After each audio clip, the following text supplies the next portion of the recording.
pamatian ka, mga iligay nun ng mga ambanon. Aton ipreserba ang aton kultura, ilunggok kagkay ang mga musika.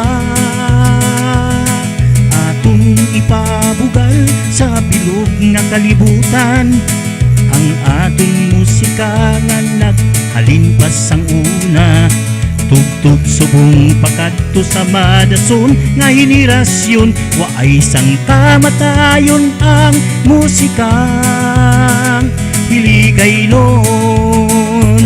Aton mabatian sa sini nga waragwagan, mga musika nga aton namatan.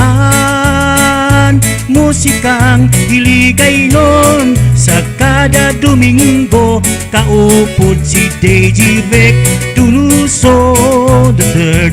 Musikang hiligay nun, pamatian ka namon sa RCFM 103.5, katrupa mo. Gapa namit